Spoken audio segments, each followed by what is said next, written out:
Assalamualaikum warahmatullahi wabarakatuh.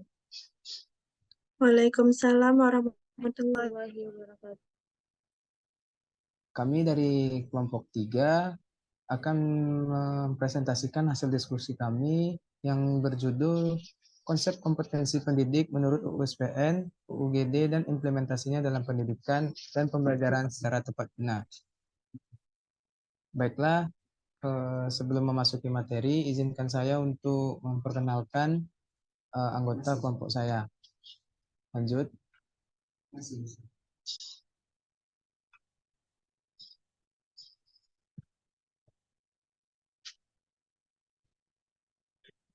Yang pertama ada Akifah Nabila dengan NIM 2100402. Yang kedua ada Rahmania Zafina dengan NIM 2100408. Yang ketiga ada saya sendiri, Dio Zarfat Peri dengan NIM 2100407. Lalu yang keempat ada Nifatul Hasanah dengan NIM 22002123. Yang kelima ada Tufa Aziza dengan NIM 22004102. Yang keenam ada Nirmala Safitri dengan 2100402. Dan yang ketujuh ada Duanita Seldiha dengan NIM 200040110. Oke, lanjut. Materi yang akan kita bahas yakni pertama ada definisi kompetensi guru, yang kedua ada kompetensi pendidik menurut UUSPN, yang ketiga ada kompetensi pendidik menurut UUGD, yang keempat ada implementasi kompetensi pendidik menurut UUSPN, yang kelima implementasi kompetensi pendidik menurut UUGD. Baiklah, materi yang pertama akan dibacakan oleh Akifah Nabila. Pada Akifah dipersilahkan. Baik, sebelumnya terima kasih kepada moderator. Saya Akifah Nabila dengan NIM 2100402 akan menyampaikan materi tentang kompetensi guru. Adapun definisi atau pernyataan dari kompetensi. Menurut Kamus Umum Bahasa Indonesia, WJS Purwadarminta, kompetensi berarti kewenangan atau kekuasaan untuk menentukan atau memutuskan sesuatu hal. Pengertian dasar tentang kompetensi atau kompetensi yakni kemampuan atau kecakapan. Istilah kompetensi sebenarnya memiliki makna sebagaimana yang dikemukakan oleh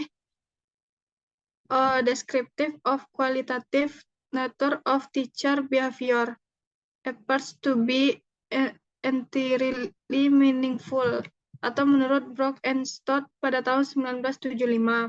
Kompetensi merupakan gambar hakikat kualitatif dan perilaku guru yang tampak sangat berarti. Adapun menurut McLeod pada tahun 1989, kompetensi merupakan perilaku yang rasional untuk mencapai tujuan yang dipersyaratkan sesuai dengan kondisi yang sudah diharapkan. Makna penting dari kompetensi dalam dunia pendidikan didasarkan pada keseimbangan rasional, bahwasanya proses pembelajaran merupakan proses yang rumit serta kompleks. Ada beragam aspek yang saling berkaitan dan mempengaruhi untuk berhasil atau tercapainya kegiatan pembelajaran.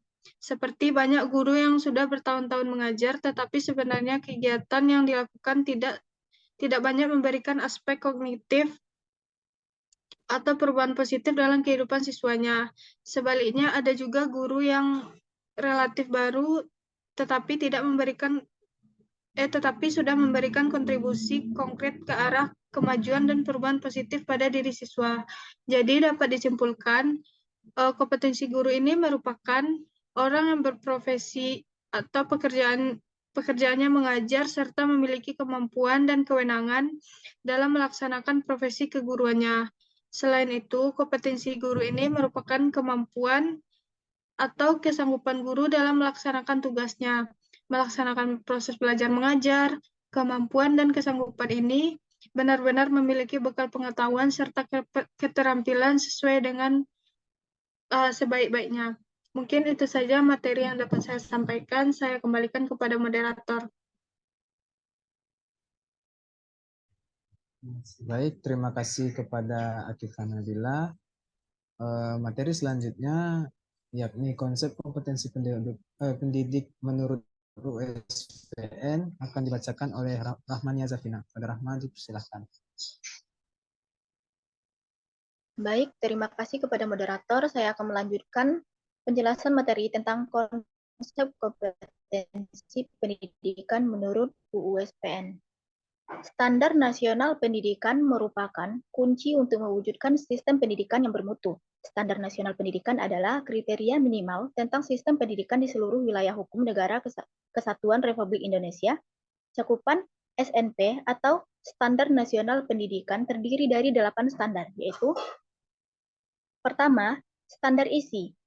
Standar isi yang diatur dalam standar isi mencakup kompetensi materi dan tingkat kompetensi minimal yang dimiliki oleh siswa pada suatu jenjang pendidikan. Standar isi memuat beberapa hal yaitu kerangka dasar struktur kurikulum, beban belajar kurikulum tingkat satuan pendidikan KTSP, dan kalender akademik. 2. Standar proses. Standar proses ini berkaitan dengan proses pelaksanaan pembelajaran di masing-masing jenjang pendidikan dan pelaksanaan proses pembelajaran setiap instansi pendidikan harus melakukannya dengan interaktif, inspiratif, menyenangkan, dan partisipatif atau mengikut sertakan peserta didik dalam proses pembelajaran. 3. Standar kompetensi lulusan. Standar ini berkaitan erat dengan kriteria kemampuan lulusan dari suatu instansi pendidikan. Setiap pendidikan yang lulus dari suatu jenjang pendidikan diharapkan memiliki kemampuan sikap, pengetahuan, dan keterampilan yang memadai sesuai dengan standar yang berlaku. 4. Standar pendidikan dan tenaga kependidikan. Baik pendidik maupun tenaga kependidikan harus memiliki kualifikasi akademik dan kompetensi yang sesuai agar tujuan pendidikan bisa tercapai. Kualifikasi akademik yang dimaksud adalah syarat minimal pendidikan yang harus dimiliki. 5. Standar sarana dan prasarana. Demi keberlangsungannya proses pembelajaran setiap instansi pendidikan perlu memiliki sarana dan prasarana yang memadai untuk menunjang proses pembelajaran yang berkelanjutan, teratur, dan juga nyaman. 6. Standar pengelolaan. Standar pengelolaan dibagi menjadi 3 bagian, yaitu standar pengelolaan oleh satuan pendidikan, standar pengelolaan oleh pemerintah daerah, dan standar pengelolaan oleh pemerintah. 7. Standar pembiayaan. Proses pendidikan bisa diselenggarakan karena adanya pembiayaan yang berkelanjutan. Pembiayaan dan dunia pendidikan terdiri dari 3 komponen, yaitu biaya investasi yang termasuk biaya investasi adalah penyediaan sarana dan prasarana, biaya untuk pengembangan sumber daya manusia, dan biaya untuk modal kerja tetap. Biaya personal yang dimaksud dengan biaya personal adalah biaya yang dibayar oleh peserta didik agar bisa mengakses pendidikan secara berkelanjutan. 8. Standar penilaian pendidikan. Standar nasional pendidikan yang terakhir adalah standar penilaian pendidikan mengatur segala hal yang berkaitan dengan prosedur penilaian pada peserta didik. Penilaian yang dilakukan untuk mengukur keberhasilan pemahaman peserta didik dan keberhasilan proses pembelajaran selama ini. Penilaian pendidikan terdiri dari 3 bagian, yaitu penilaian hasil belajar oleh pendidik, penilaian oleh satu pendidikan atau sekolah, dan penilaian oleh pemerintah. Baik, sekian dari saya kembalikan kepada moderator. Baik, terima kasih kepada Rahmani Zafina.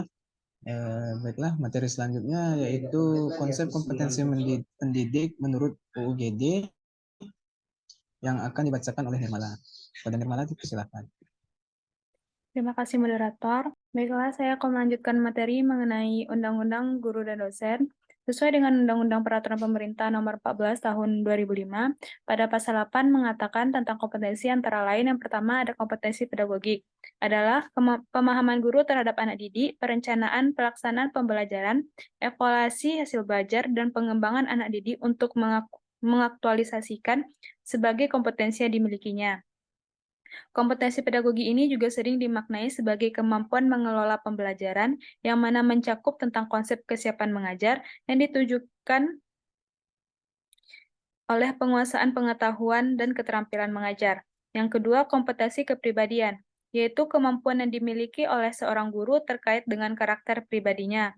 Kompetensi kepribadian diri seorang guru merupakan modal dasar dalam menjalankan tugasnya secara profesional. Yang ketiga ada kompetensi sosial, yaitu suatu kemampuan atau keterampilan yang dimiliki guru terkait dengan hubungan atau komunikasi dengan orang lain. Dengan memiliki kompetensi sosial ini, seorang guru diharapkan mampu bergaul secara santun dengan pihak-pihak lain. Dan yang terakhir ada kompetensi profesional, yaitu kemampuan menguasai ilmu pengetahuan secara mendalam untuk bahan melaksanakan proses pembelajaran. Dengan menguasai materi, maka diharapkan guru akan mampu menjelaskan materi ajar dengan baik, dengan ilustrasi yang jelas dan landasan yang mampan, dan dapat memberikan contoh yang kontekstual. Baiklah, sekian pemaparan materi dari saya kembalikan kepada moderator.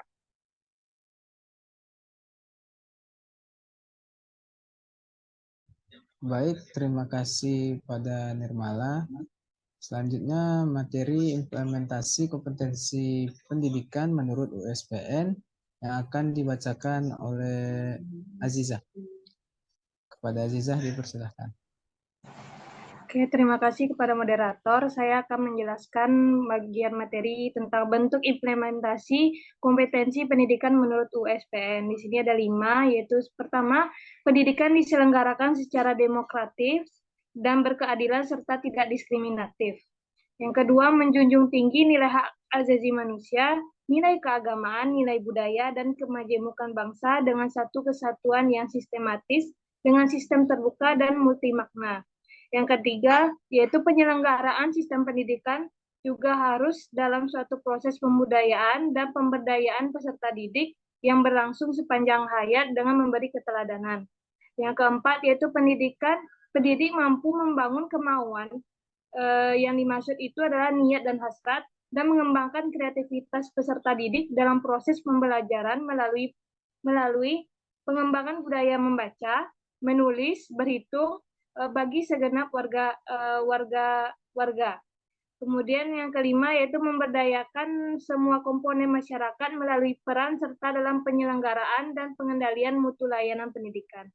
Mungkin hanya segitu, saya kembalikan kepada moderator. Baik, terima kasih kepada Aziza. Materi selanjutnya yakni implementasi kompetensi pendidikan menurut UUGD akan dibacakan oleh Nifatul Hasanah. Pada Nifatul dipersilahkan. Terima kasih saya ucapkan kepada moderator. Saya Nifatul Hasanah dengan NIM 22002123 akan menjelaskan materi mengenai implementasi kompetensi pendidikan menurut UUGD. Kebijakan profesi guru di Indonesia diatur dalam Undang-Undang Republik Indonesia Nomor 14 Tahun 2005 tentang guru dan dosen yang selanjutnya disebut UUGD. Undang-undang ini mengatur mengenai konsep-konsep, prinsip-prinsip, dan ketentuan yang berkaitan dengan guru yang merupakan salah satu bagian dari kebijakan dalam bidang pendidikan. Sejak adanya Undang-Undang Guru dan Dosen, guru diakui sebagai tenaga pendidik profesional. Adapun tugas utama guru berdasarkan UUGD diantaranya yaitu mendidik, mengajar, membimbing, mengarahkan, melatih, menilai, dan mengevaluasi peserta didik. Tugas utama guru tersebut dijalankan pada pendidikan anak usia dini, jalur pendidikan formal, pendidikan dasar, dan pendidikan menengah. Guru yang profesional tentunya harus memenuhi prinsip-prinsip atau ciri-ciri dari pekerjaan seorang profesional. Dalam Undang-Undang Guru dan Dosen, yang dimaksud dengan profesional adalah pekerjaan atau kegiatan yang memiliki prinsip-prinsip profesionalitas sebagai berikut. Yang pertama yaitu menjadi sumber penghasilan kehidupan, yang kedua memerlukan keahlian, yang ketiga memerlukan kemahiran, yang keempat memerlukan kecakapan, yang kelima memenuhi standar mutu atau norma tertentu, dan yang terakhir memerlukan pendidikan profesi. Dalam ketentuan Undang-Undang Guru dan Dosen, guru memiliki kedudukan sebagai tenaga pendidik yang profesional dalam satu jenjang dan jalur pendidikan tertentu. Guru berhak diangkat sebagai tenaga pendidik yang profesional dalam jenjang dan jalur pendidikan tertentu. Adapun syarat untuk dapat memiliki kedudukan dan diangkat dalam jenjang dan jalur pendidikan, yakni dibuktikan dengan adanya sertifikat pendidik. Untuk itu, pasal ini yang menjadi dasar hukum bagi adanya proses sertifikasi guru melalui pendidikan profesi guru. Baiklah, sekian yang dapat saya sampaikan. Saya kembalikan kepada moderator. Baik, terima kasih kepada Nifatul Hasanah. Lanjutan materi akan dibacakan oleh Duanita Saldiha. Kepada Duanita Saldiha dipersilakan. Baiklah, terima kasih kepada moderator. Saya Duanita Saldiha dengan NIM 20004010 akan melanjutkan materi tentang implementasi kompetensi pendidikan menurut UUGD. Seorang guru yang profesional harus memenuhi persyaratan kualifikasi akademik. Dalam UUGD ini, untuk menjadi seorang guru, setidak-tidaknya harus menempuh pendidikan tinggi minimal S1 atau D4. Namun, yang perlu digarisbawahi dalam hal ini ialah tidak disebutkan program sarjana atau program diploma 4 kependidikan. Artinya, yang berasal dari non-kependidikan pun dapat menjadi seorang guru. Dengan demikian, ketentuan ini mengisyaratkan bahwa profesi guru merupakan profesi yang terbuka. Hal ini berarti bahwa setiap orang dari lulusan kependidikan maupun non-kependidikan pun dapat menjadi seorang guru. Guru yang profesional juga harus memenuhi persyaratan memiliki kompetensi tentu sebagaimana diatur dalam UUGD, diantaranya yang pertama memiliki kompetensi pedagogik, yang kedua kompetensi kepribadian, yang ketiga kompetensi sosial, dan kompetensi profesional. Kompetensi merupakan hal penting yang harus dimiliki oleh seorang guru untuk memiliki kompetensi tersebut. Guru harus mengikuti pendidikan profesi terlebih dahulu. Melalui pendidikan profesi guru juga dapat memperoleh sertifikat pendidik. Secara umum, kebijakan sertifikasi guru diatur dalam UUGD bahwa guru yang memenuhi sejumlah persyaratan sebagaimana yang ditentukan oleh peraturan perundang-undangan akan diberikan sertifikat pendidik. Proses sertifikasi guru sebagai pendidik profesional diselenggarakan oleh perguruan tinggi LPTK yang telah memenuhi persyaratan terakreditasi dan ditetapkan oleh pemerintah. Dengan demikian, perguruan tinggi LPTK memiliki kewenangan dan menyelenggarakan program sertifikasi dan mengeluarkan sertifikasi pendidik bagi seorang guru. Seiring perkembangan zaman, kebijakan pendidikan profesi guru di Indonesia diatur dalam Undang-Undang Republik Indonesia Nomor 14 Tahun 2005 tentang Guru dan Dosen atau UUGD. Setelah berlakunya UUGD ini, model penyelenggaraan guru di Indonesia cenderung menggunakan model konsekutif. Akan tetapi, di sisi lain juga masih mempertahankan model konkuren yang diselenggarakan oleh perguruan tinggi LPTK. Hal tersebut dapat dicermati dari beberapa ketentuan yang terdapat dalam Undang-Undang Republik Indonesia Nomor 14 Tahun 2005 tentang guru dan dosen. Baiklah, sekian materi dari saya. Terima kasih, saya kembalikan kepada moderator. Baik, terima kasih kepada Duanita. Mungkin sekian dari hasil presentasi kelompok 3. Dari kelompok 3, selanjutnya kita masuk ke sesi pengajaran dan sesi belajar yang akan diselenggarakan di e-learning. Baik, saya tutup. Terima kasih. Wassalamualaikum warahmatullahi wabarakatuh.